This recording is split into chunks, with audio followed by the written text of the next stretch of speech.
तो एक बार पंडारा गांव है यहाँ जींद के पास 1.5 किलोमीटर 2 किलोमीटर पंडारा गांव है। वहां एक अमावस्या का मेला भरा है। अमावस्या को ये बोली आत्मा भ्रमित वहां जाती है और वहां पर घीसा पंथियों का एक आश्रम और वहां तो 3 दिन का पाठ किया करते गरीबदास जी की वाणी का। तो ये दास वहां चला गया और वहां महन ये संत होया कर लाल लत्ते पहन के और उनको आमंत्रित किया जाता था। करते हैं वो कोई किसी डेरे का कोई किसी डेरे का, तो उनको बुला रखा और वहां पर 100-150 आदमी भी भगत भी जा रहे श्रोता। तो उनमें से एक जो है ना पहले तो संस्कृत बोल रहे और फिर वचन करे, तो सारे के सारे जो श्रोता वो जो कहने लगे वह महात्मा ते यो पड़ा है। तो वो क्या करे, वो क्या कह रहा था कि भाई ये दुख और सुख तो मन मानने के होते हैं,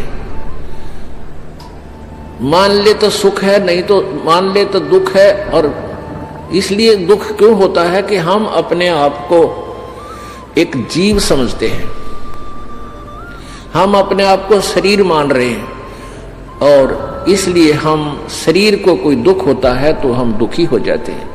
हमने मान लेना चाहिए कि हम शरीर नहीं है, क्योंकि हम तो आत्मा है, आत्मा को कोई कष्ट नहीं होता, ये तो अजर अमर है, सुख दुख से नहीं है।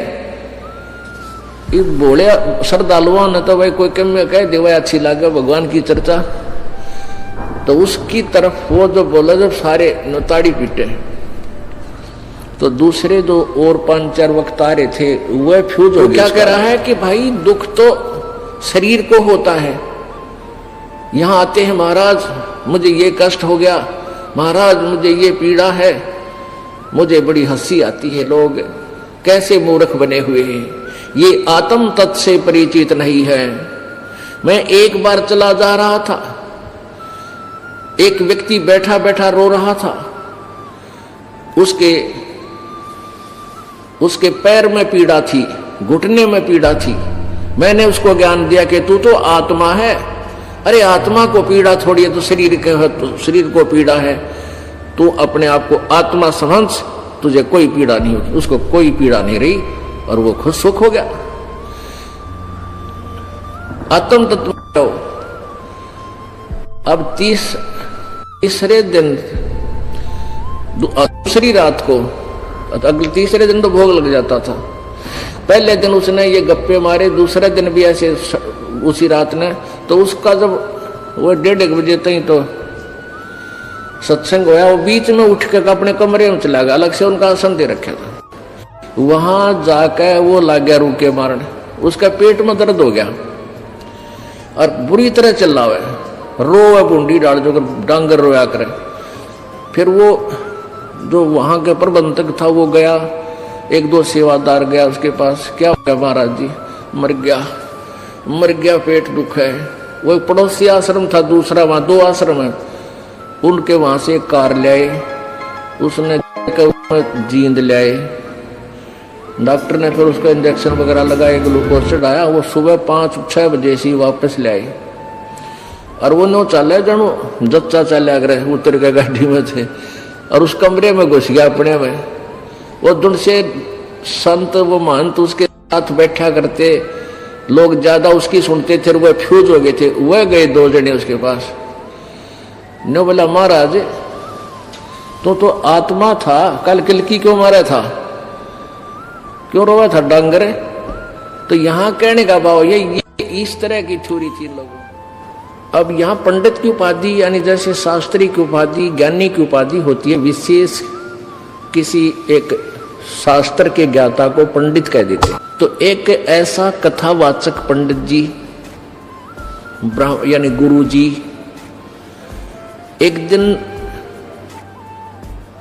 एक उसके साथ उसका साथी शहर जा रहे थे।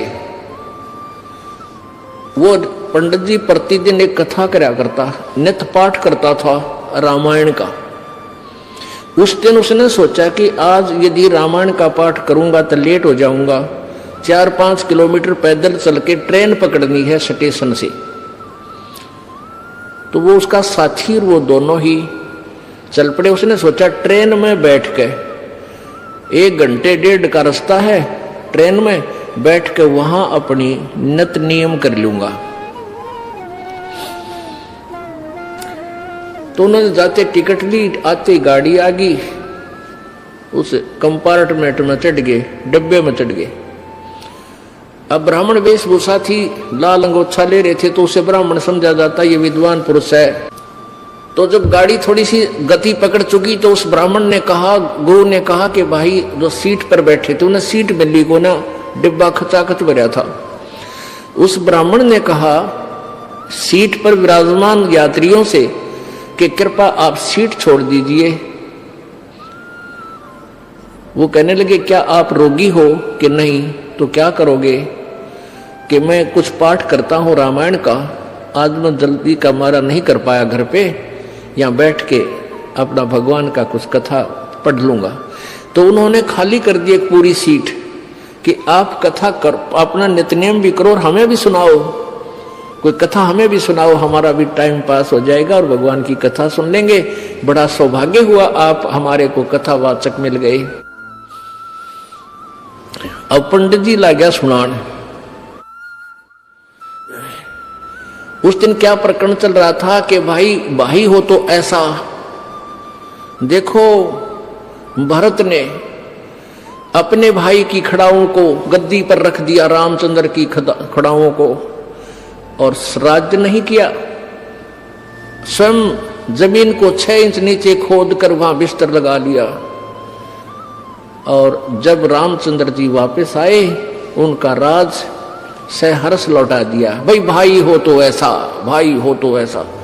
अब जो सुने थे कथा उन्होंने ताड़ी पीटी कि वाह ब्राह्मण, वाह पंडित जी, तोड़ पाड़ दिया, वाह बड़ी बढ़िया कथा सुनाई। वहां एक व्यक्ति बैठा था, उसी ट्रेन में एक यात्री था, उसको खोज थी एक कथावाचक की। और अगले दिन ही उसने कथा निर्धारित का समय रखा हुआ था और आसपास सभी को आमंत्रित किया हुआ था। और जिससे उसने कथा करानी थी वो कितना दूर चला गया लालची। अब वो किसी और की तलाश में था। उस व्यक्ति ने उस ब्राह्मण से कहा कि पंडित जी आप हमारे गांव चलो, हमने ऐसे एक पाठ का दिन निश्चित कर रखा है और आप हमारे यहाँ कथा कर दो, कल से शुरू करनी पड़ेगी। तो कहने लगा नहीं कल नहीं चल सकता, मैं कल नहीं चल सकता, मुझे समय नहीं। और भी कहने लगे यात्री के महाराज जी आपका तो रोज का काम यही है, इनका आंट लाग रही है और आप कर दो। सब कहने लगे नहीं मैं नहीं करूं।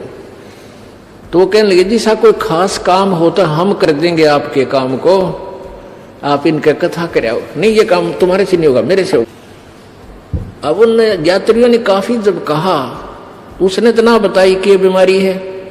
उसका जो साथी था वो बोला भाई मैं बताऊं, यो कल तक किसी कीमत पर नहीं कर सकता। क्यों नहीं कर सकता? कि इसने अपने छोटे भाई पर मुकदमा कर रखा है एक कुर्डी के खड्डे के ऊपर, इनका बंटवारे का रोड़ा है और मैं इसका गवाह हूं भाई। और कल कोर्ट में तारीख से रे थारा नाश जाइयो। वो कथा तो सुना रहा है भाई हो तो ऐसा, राज भी त्याग दिया। और अब भाई ने कहा दाओ कुर्डी का खड़ा, एक रूढ़ी का खड़ा होता है मेरे ख्याल में 20 बाई 20 फुट का, और उस पर मुकदमा कर रहा, यो मेरा उन्हों का मेरा है। और कथा सुनाओ भरत और राम की।